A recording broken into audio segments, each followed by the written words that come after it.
Hey everybody, I am with Carly. She is a very special person to me as far as my cancer journey. She was on the medical team with me while I was in the hospital, for the duration while I was in the hospital. And when I was sent to the SECU house. She did a lot of, I'm not going to say experiments, but we did a lot of pre-bone marrow transplant testing and post-bone marrow transplant testing. And now, today, 2020, all these years later, we're back together on the UNC Fit Board up in Chapel Hill. And I'm just going to let Carly introduce herself, and we'll start the conversation from there. So tell us who you are. Thanks so much for having me today, James. So I'm Carly Bailey. I am an exercise physiologist, and my training was done at UNC with one of the experts in exercise oncology in the country. After I graduated with my master's degree, I got my certification and got a job at UNC as a research coordinator, which is how James and I met. So fresh out of grad school, my very first job ever, James and I linked up, and he was a participant on the research study I was coordinating that was looking at the impact of interval training and symptom monitoring during and after bone marrow transplant. So we were doing all kinds of physical assessments before transplant and after transplant to see what kind of an impact we could have, asking people undergoing transplant to exercise pretty intensely during the process. And so it was a really cool experience for me to really sort of be involved more on the clinical side, but also on the research side of things. And it was, of course, wonderful to get to know James, because us exercise folks are kindred spirits kind of across the board. Absolutely. So fast forward a lot of years later. Yeah. So what, maybe 5 years? Because my bone marrow transplant was May of 2014. Okay. And then I officially left the hospital and out of the SECU house and everything, like mid-September maybe, like officially, like not going back and then just going in for appointments of 2014. We didn't lose touch on purpose. We just I was done being the patient and you were on to other patients. And what did you do after that? Yeah, really, we lost touch. It was my fault because I moved to California for a few years. Nice. Yeah, it was awesome. So I got married, and my husband got a job at UCLA to do his postdoc out there. And I got a job at Cedars-Sinai working with their cancer survivorship program as their research and program coordinator. So I was learning some new skills through like program coordination and bigger things than just coordinating one single research study. And then we moved back because, North Carolina is home and California is not. Right. So we came back, and I finally got my job that I absolutely love. It meets all of my perfect job criteria.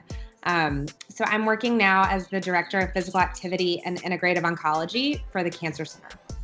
And as a part of that, I am involved in research, but not necessarily the man on the ground anymore for that. And also pretty heavily involved in program expansion and program development for exercise-based programs in the Cancer Center at UNC, which is awesome. I love it. So that is how you and I are reconnected, because when I came back and got this job, I immediately thought of you and wanted to make sure you were involved in the things that we're doing at UNC. Your input as a patient, but also as an exercise expert, is so incredibly valuable to us as we move forward developing patient-centered programming. Awesome. So that's... No, it was really nice for us to reconnect. And Dr. Shay, before he retired, he and I talked about this for a few sessions when I went in, and he goes, I need you to be on the board. And I go, well, who's on the board? He goes, well, myself. And then he's naming all these doctors and everything. And I go, do you know Carly? And he goes, yeah, Carly, of course, she's on there. And I'm like, Fantastic. And so it was just an honor to be asked. And that's what he wanted to know. He wanted to know more of the fitness background from me, but also my background as a patient. And so, yeah, no, it's been wonderful working with you and emailing with you and texting with you and bouncing the ideas back and forth. And whenever we get a chance, whenever I'm actually up there for a patient, when I'm a patient to be checked out, I always text her, I'm up here, can we meet, can we talk? And she's always gracious enough to take time to talk. So thank you. And just like today, taking time out of your busy day. So thank you very much. Yeah. So this board that you're talking about is helping us develop a health coaching initiative as part of the Cancer Center. And we piloted this in bone marrow transplant last year, where I was working as a health coach one-on-one with bone marrow transplant patients and coaching them twice a week, helping them set and meet exercise goals, making sure that their symptoms and their symptom burden and sort of what they were experiencing clinically was being, that those needs were being met in a timely manner, and also being communicated with their providers in a timely manner, because as you know, sometimes there's a lot of other stuff going on. And when you have somebody who isn't a clinician sort of checking in on you regularly, you tell them things that you might not tell your doctor. And so we want to make sure that the doctors and the nurses and physician's assistants, all of those people who are so heavily involved in the clinical care, know about what the patient is experiencing and how it's affecting their exercise performance, because we know that exercise makes a really big difference for people when it comes to symptom management and quality of life, and even survival in some cases for some types of cancer. And there are very few people that exercise doesn't benefit when it comes to cancer treatment and a cancer experience. And so this board is trying to figure out how to help make exercise sort of part of the cancer experience, if you will. So, your input is really valuable, but we also have the input of many different kinds of clinicians, physical therapists, nurses, other cancer survivors from, different types of cancer. We're trying to really tap into a way to have this be something that everybody has access to during their cancer experience. So I've made previous videos as to why I think exercise was important for me in the hospital. Let's hear more of your opinion on that. Why is exercise so important for the cancer patient? In no order of importance. We know that exercise is really important for managing fatigue, and that cancer fatigue is different than just normal, I didn't get enough sleep kind of fatigue. And for some reason, exercise seems to be one of the only things that really makes a difference for people who are dealing with this cancer fatigue. So that's a huge benefit of exercise. And it doesn't take much. You don't have to get out there and go run a marathon to experience the benefits from that. Really, the guidelines are 150 minutes a week, which you can accumulate in 5 to 10 minute bouts. And they just recently changed the guidelines where a lot of things count. Parking farther away at the grocery store, anytime you're moving your body instead of being sedentary makes a difference, especially for cancer patients and survivors. We also know that declines in physical function are a really big deal during and after treatment, and that those declines are linked to all kinds of other issues that can not be so great down the road. And so if we can figure out how to help people keep from having a decline in their physical function during their treatment and in that early post-treatment phase, it makes a huge difference in the long run for many people. And then you've got your symptom management stuff too. Exercise helps with pain. Exercise helps with constipation. It helps with your mood, depression, anxiety, that kind of stuff. And if you're exercising with a buddy, it will help you sort of combat that loneliness that some folks feel. I mean, the benefits to exercise are essentially endless in a lot of ways. And it's a really great thing. And the other really great thing about exercise is, just about anybody can do it. You don't have to have anything fancy. You don't have to have weights in your house. You don't have to have a treadmill. You just need a pair of sturdy shoes and, the ability to get out there and walk. And even if you're, having to use an assistive device, like that still counts. And Yes. those people still benefit from doing something. Yes. Let's rewind a little bit back to the pre-bone marrow testing that we were doing. What were you guys wanting to prove or disprove? Like, what was the purpose of all that? Yeah, so that study, we were really trying to figure out if bone marrow transplant patients could exercise at that intensity. If you recall, we were asking you to do interval training. And so just trying to figure out if that was a feasible thing and if the benefits of interval training were greater than the benefits of just normal exercise. We didn't have a control group. We didn't have a normal exercise group. We just were trying to figure out about interval training in bone marrow transplant. Right.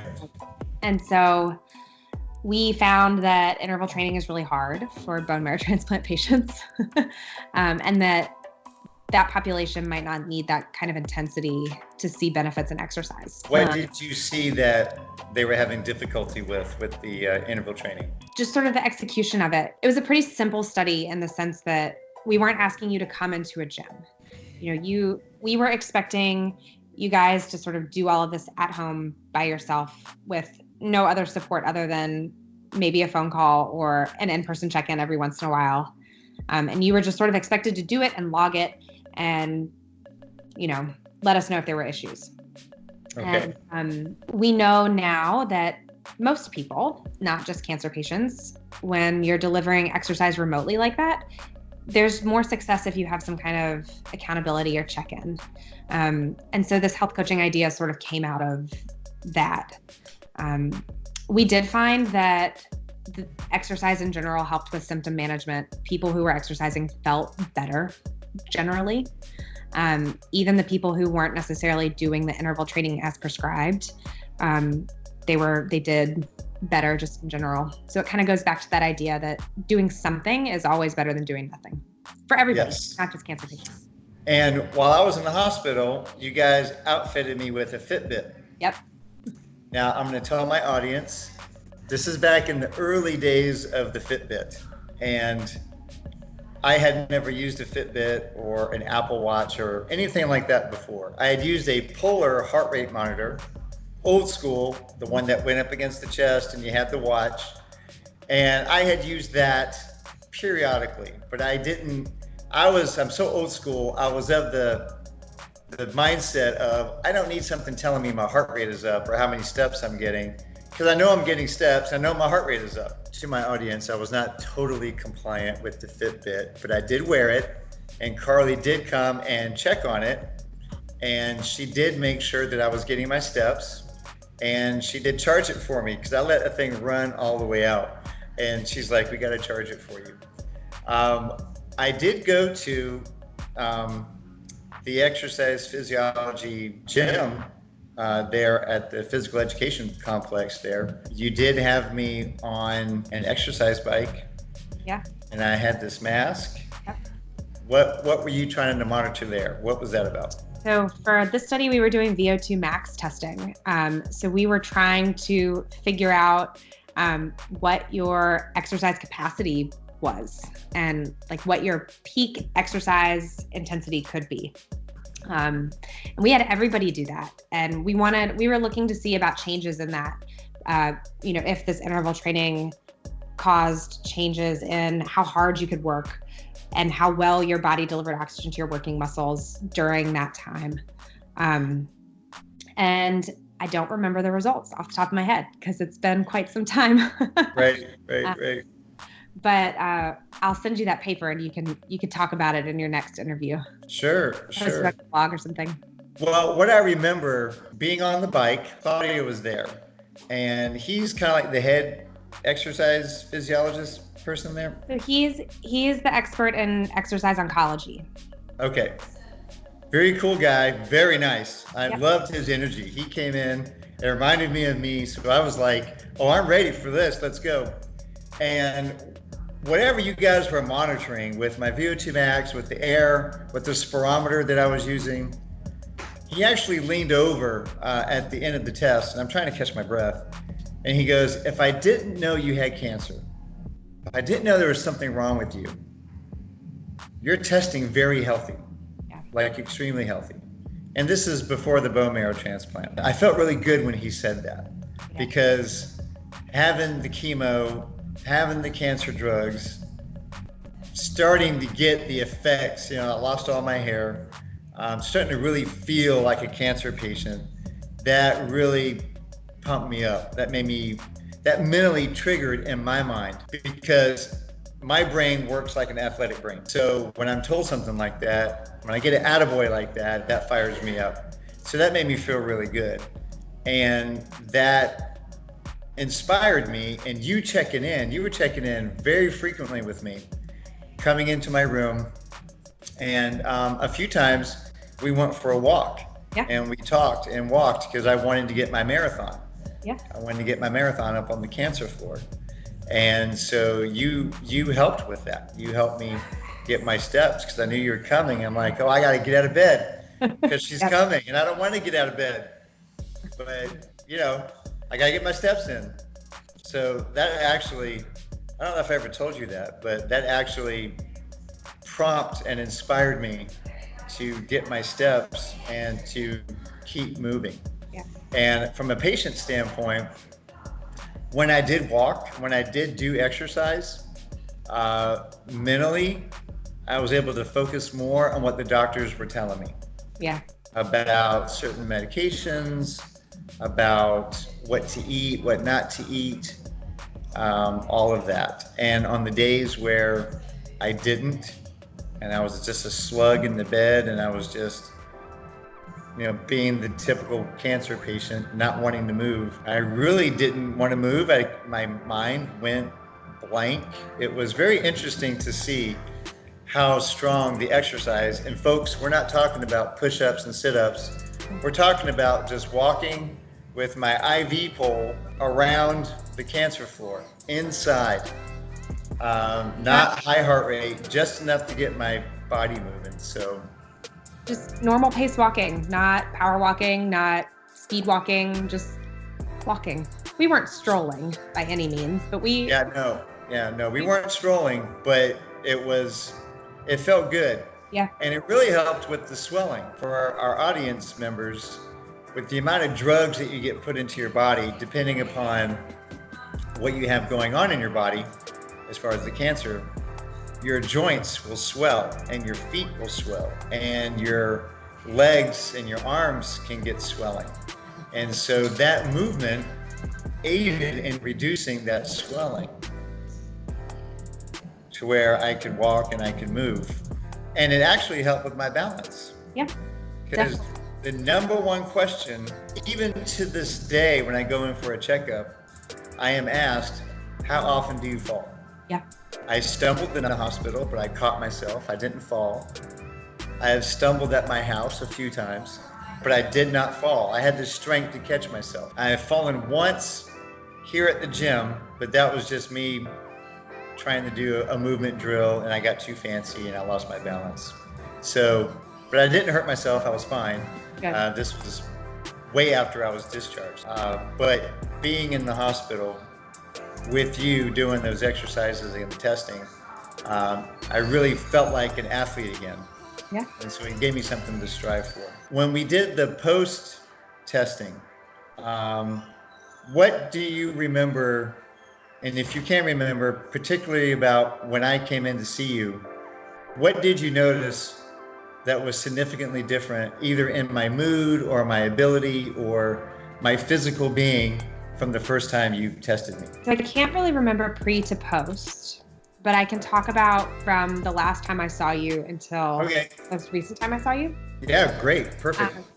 I was struck by your weight gain, that you had built your body mass back. Yes. And it was very impressive because typically you don't really see that. That was really striking to me, and also the facial hair, Yeah. Because when you last saw me, I had nothing. Facial hair. Folks, it was all gone, man. Smooth as a baby's butt. I mean, it was gone. And so that was an unusual experience. Yeah. But yeah, a few of the folks that check you in at the BMT desk, there's not really a high turnover, but some people had come and gone. Yeah. And there was one woman in particular that knew me from before, and then when I started coming back in, and she thought I was wearing a wig. Yeah. She goes, "Wow, you got a great wig." And I'm like, this is my hair, man. She goes, "That can't be your hair. It grew back so fast and looked so nice." Yeah. And it was a nice compliment to get. But yeah, I was able to do that. But I've had help. I've had the trainers here, my business partner. They really inspired me to keep going. Yeah. And my business partner initially, when I came back to the gym, she was my trainer, and we would do 2 to 3 days, 20 to 30 minutes, working on those intervals that you talked about, working on that training. Yep. And I've done a few videos on some of the things that we did early on, and a lot of it was just walking. Yeah. Getting from one point to another point and just timing it. Can I improve going 20 meters versus the last time I did it? That kind of thing. What attracted you as an exercise physiologist to working with cancer patients? Like, what was the hook? What drew you in? I honestly versus working with like sports, like with the athletes or. So I personally was never an athlete. Like wasn't an athlete in high school or college. I was always just sort of a runner. I took ballet for a whole lot of years. And so that I was an athlete in that sense, but not like going into the athletic training side of things was really intimidating to me because I was never really a part of that culture. And when I was in college, my senior year of college, I worked, I don't know how I decided to do this, but I fell into working with a pediatric oncology project where I was helping monitor body fat and acute leukemia patients, because that's an issue for them. And so I got involved with that and just sort of applied to grad school on a whim because I didn't know what I wanted to do and got in and met Claudio and just got really lucky with my first job. Honestly, like the fact that I found a research position that also used my degree, it's really, really rare. And and to top it all off, working with like one of the world's nicest people, but also the PI that I was working with. Right. The investigator. So I got really lucky. And then I sort of am of the mindset that like when you walk through the right doors, things just sort of keep happening and you let life unfold and work really hard and things just kind of work out. And that's really how I got to where I am. I don't know. I live a blessed life. That's for sure. Well, I'm glad that our paths crossed. Me too. And that we're continuing to work together. And I just want to thank you for your time today. And what's your daughter's name again? This is Ray. She's Ray. Yeah. Ray, I'm so glad you were able to be on our show today. You're so beautiful. Thanks. You're smiling so wonderfully for the camera. You're doing so good. I know you're looking at my big nose like, who is this guy? Who is this guy? But thank you for your time today. And like I said, we will do that video. Okay. With you coming here to do some mace and some kettlebell. And your love daughter's welcome to come. No, I will hold her while we do the exercise. It's not a big deal. And I look forward to working with you more in the future. Yeah, I am so grateful that our paths crossed also, James. You, in my field, since I'm not a clinician, you really have the opportunity to meet a lot of people, which is also what doctors do. But every once in a while, you meet a person or two who just really changes the way that you interact with other people. And who really makes an impression on you. And I was so excited when I moved back to North Carolina and we reconnected, because I thought of you often in California and just wondered how you were. And I'm just grateful that you're doing well and that you're strong and moving on. It's excellent. Cool. Well, that means a lot to me. Thank you for saying that. You made my day. You made my day today. So